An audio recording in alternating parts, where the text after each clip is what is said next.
Boa noite, boa noite, boa noite para vocês que nos assistem em todo o Brasil. Vamos repercutir agora a entrevista coletiva do Felipe Luiz no Flamengo. É tão bom ser flamenguista. Dessas vitórias da onde a gente vê que esses jogadores são grandes, né? Depois de uma derrota em casa, muito dolorida, por nós, como você falou bem, né, os torcedores. Mas temos que entender que o futebol, essas derrotas, elas fazem parte. E depois da derrota, nem os jogadores são os piores jogadores do mundo, tem que trocar todo mundo. E nem hoje, depois da vitória, são os melhores jogadores do mundo e vamos ganhar todos os jogos do ano. Então, esse equilíbrio é o que os grandes jogadores conseguem alcançar, né? Porque depois da derrota, o normal é que o time perdesse a confiança, mas ao contrário do que se viu, desde o primeiro minuto, os jogadores dominando bolas difíceis, tentando jogar, botar a bola no chão em todo momento e achando passes difíceis, os domínios sempre orientados, segundo o que o jogo pedia. Nunca nos deixamos influenciar nem pela derrota, nem pelo jogo fora de casa. E isso realmente demonstra somente uma coisa: o nível dos jogadores, o nível dos atletas que estão hoje no Flamengo, né? E um deles é o Arrascaeta, como você falou, que uma das coisas positivas, eu falei, nem tudo foi um desastre no outro dia, eu falei isso na coletiva, uma das coisas positivas foi o Arrascaeta no outro dia, que ele jogou bem, e porém não foi nossa noite, mas hoje sim, né? Hoje são desses jogadores que nós temos que aproveitar enquanto está aqui, porque é um jogador especial, ele é diferente, ele faz a diferença, e eu já falei muitas vezes, vou falar de novo, é um jogador que escolheu, um jogador desse nível, escolheu passar os melhores anos da sua carreira no futebol brasileiro. Isso nós temos que valorizar muito, tá? E vão viver momentos ruins, e vão vir cobranças, mas esse Arrascaeta aí, são poucos os que pisaram aqui no Brasil, são poucos estrangeiros que pisaram no Brasil e fazem o que ele faz. Aqui.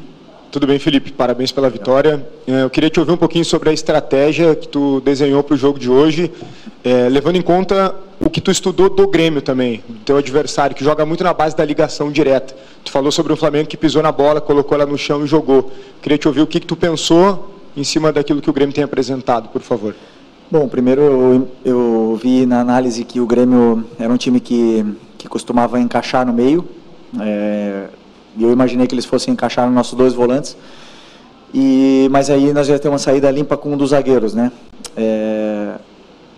Mas não foi assim, eles não encaixaram de um princípio, deixaram nossos volantes jogar. Isso nos deu saída, porém, às vezes era mais difícil a progressão da jogada, né? Porque, claro, se os nossos jogadores determinantes da frente estão todos marcados, então a progressão não era tão boa. O plano de jogo inicial, que era uma caída dos volantes, não estava funcionando do jeito que a gente esperava e que a gente imaginou antes do jogo, mas depois, com os ajustes, eles entenderam bem aonde estavam os espaços e começaram a encontrar. Mas o que acontece é que os próprios jogadores dentro do campo, eles se ajustam, né? O Grêmio foi se ajustando, foi pressionando, foi encaixando melhor a pressão, e por momentos tivemos dificuldades de sair, mas eu acredito que com a estrutura e com a qualidade dos jogadores do nosso time é muito difícil que eles se apertem, né? Porque eles têm muita qualidade e muitas vezes, mesmo pressionados, eles conseguem sair por uma vantagem qualitativa, que, por exemplo, é o caso do Gerson, que com a bola, ele não perde a bola. Então, isso nos dá uma facilidade para sair mesmo pressionados, e assim foi, encontramos os espaços e conseguimos machucar o Grêmio nesse caso. Mas o Grêmio é um time de muitos encaixes e nunca é fácil superar esses encaixes de pressão no meio campo. Porém, quando você escapa desses encaixes, você acaba dentro da área. Foi isso que aconteceu e acabamos 2 ou 3 vezes dentro da área no primeiro tempo, que poderiam ter sido um placar mais elástico. Okay. Boa noite, Felipe. Prazer revê-lo.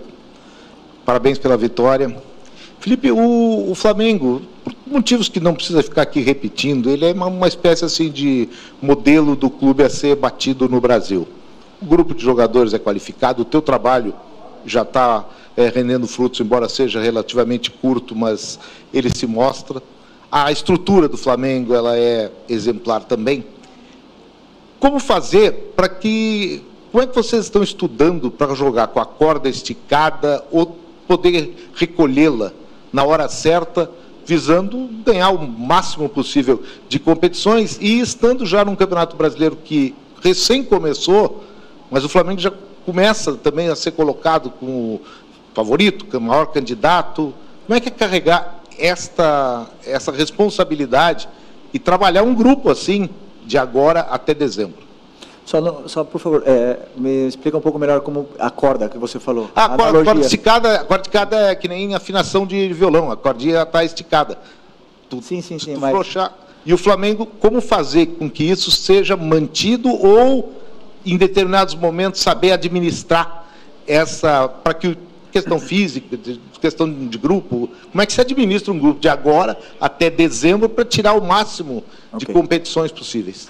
Ok, primeiro o clube nos últimos anos se reestruturou de uma forma que nos possibilita ter jogadores importantes para poder brigar pelas competições. Isso não significa ganhar as competições, significa poder disputar, né? Na parte de cima da tabela, com o elenco que tem, o Flamengo, você pode oferecer para os jogadores que queiram vir para o Flamengo a possibilidade de disputar os títulos, né? Depois ganhar ou não é uma coisa do jogo, do esporte, é difícil. Eu, particularmente, trabalho de uma forma onde eu sempre viso jogo a jogo e a corda que você fala é a nível físico, né? Na minha concepção, também um pouco da experiência que eu tenho como jogador, como eu passei por todos os processos, jovem, depois, no melhor momento, dos 28 aos 32, depois já ladeira abaixo, então eu senti o que os jogadores sentem hoje, tenho bastante esse feeling, tento aproveitar o máximo possível do que o departamento médico me dá de informação para poder decidir. E sempre colocar os jogadores que eu acredito que vão ser os melhores para que a equipe vença o jogo. Então, eu sempre trabalho pensando em fazer o que é melhor para a equipe. E aí eu não penso em sentimento, em ego, eu não penso em nada disso. E daí eu durmo mais fácil, né? Porque como eu estou fazendo o que eu sei, o que eu sinto que é melhor para a equipe, eu vou errar, não tenho dúvida que eu vou errar, os jogadores também vão errar, mas meu coração dorme em paz e eles entendem bem isso. E acredito que daqui até o final do ano, a única mensagem que eu tenho para os meus jogadores é que eu vou precisar de todos eles. A gente já viu isso no Carioca, todos jogaram, já vimos isso no campeonato, são muitos jogos, e isso é o elenco qualificado que hoje o Flamengo tem para poder disputar. Mais peças virão, provavelmente, na janela do meio do ano, e isso é normal do futebol, essas trocas, né, nos elencos, mas eu acredito que sempre para qualificar ainda mais e potencializar a qualidade que esses jogadores têm. Ok, obrigado. Felipe, tudo bem? Aqui, boa noite. Gabriel Alfa, canal Papulados, Rubro Negro, Revista Placar. Felipe, eu queria te perguntar sobre uma questão que a gente até falou um pouquinho depois do jogo contra o Central Córdoba, que é o número de finalizações do Flamengo, né? O Flamengo hoje teve uma certa dominância na partida, pisou mais na área da equipe do Grêmio, mas mesmo assim teve menos finalizações que o Grêmio, né? O Flamengo até os 20 do segundo tempo tinha 3 chutes a menos que o Grêmio, pisando mais na área adversária. Eu queria te perguntar se te incomoda isso, de às vezes ter menos finalizações do que deveria ter, que, querendo ou não, em alguma situação, né? Hoje não foi o caso, mas em alguma situação pode acabar complicando ainda mais a partida. Obrigado, parabéns pela vitória. Não, eu acho legal porque, assim, hoje, eu sempre falei para vocês, né, vão ter dias que nós não vamos ter tantas finalizações, porém vamos estar mais finos de cara a gol, vamos fazer gol, e vão ter outros dias que nós vamos chutar 30 vezes e a bola não vai entrar, como foi o último jogo do Central Córdoba, onde tivemos chances claras e não fizemos. Fizemos um de falta, né, mas não fizemos gols. Isso é natural do que o adversário ele permite para você. Como eu falei, o Grêmio é um time de encaixes que te dá uma dificuldade maior na saída, porém, a que você escapa, você tem uma chance mais clara, ou uma chance de pisar na área, como você falou, mais clara. Depois, a finura do jogador ali, o momento de forma dele, isso, cada um vai passar por momentos diferentes. E aí os números dizem, né? Um jogador como o Arrascaeta tem uns números incríveis e outros não tem tantos números como ele, como o Pedro. E isso é totalmente normal do futebol. Agora, numa vitória no campo, na arena do Grêmio, contra um time super qualificado, um time muito bem treinado, como eu falei, com encaixes, com tudo mais, fora de casa, segunda seguida fora de casa no Brasileiro, nós temos que olhar o lado positivo. Nós não podemos só olhar porque o Flamengo finalizou menos, porque não sei o quê, porque a bola não entrou. Então, eu sou o treinador positivo. Entendo que você seja mais negativo nesse ponto, mas eu olho sempre as coisas boas que a gente fez e as ruins já é o meu trabalho corrigir elas e para isso que me pagam. Felipe, boa noite primeiramente, né? Parabéns pela vitória. Eu gostaria que tu falasse, né, uma análise tua da partida do Bruno Henrique, né? Tu falasse sobre as possibilidades de ataque que o Flamengo teve. O Bruno Henrique, infelizmente, acabou falhando em 2, 3 oportunidades. E queria também que tu comentasse sobre a situação do Pedro. Tu já vê ele pronto e apto para o próximo jogo contra o Juventude no Maracanã? Boa noite. Só estou tentando lembrar as 3 chances do Bruno. Pode me lembrar elas? Teve uma de um passe do Arrascaeta que ele acaba furando em bola. Teve outro passe, uma jogada pela direita num cruzamento que ele acabou não chegando a tempo. E também teve uma de perna esquerda que ele acabou tentando driblar o defensor do Grêmio, o Gemerson, e acabou não finalizando da maneira adequada. Bem lembrado. O Bruno, ele cumpriu a função à risca. Assim, fez tudo o que eu pedi para ele fazer, em função do que eu achava que a equipe precisava, né? Porque eu sabia que, como eu disse também, o Grêmio é um time de encaixes, então eles iam ter que saltar com os zagueiros. E aí o Bruno, atacando o espaço, ele é letal, e fez todos os movimentos que eu pedi. Ele nos deu muita profundidade. Ele e o Michael nos deram muita profundidade. O mesmo Gerson nos deu muita profundidade.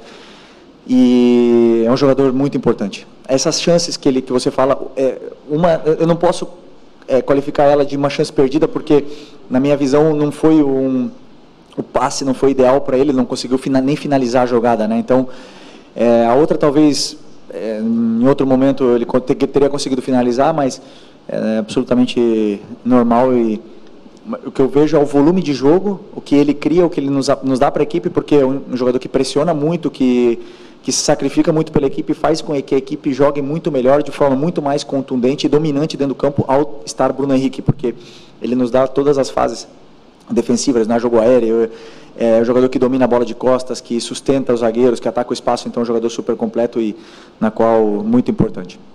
E o Pedro, hoje ele está disponível, né? Claro que não está disponível para começar ainda, mas no momento que estava o segundo tempo, que eu acreditava que precisava que a gente estava com espaço para contra-atacar e não estávamos mais conseguindo pressionar o Grêmio, então era um momento de ataque ao espaço, então optei pelo Juninho, mas o Pedro está sim disponível para ter minutos de forma crescente durante os próximos jogos.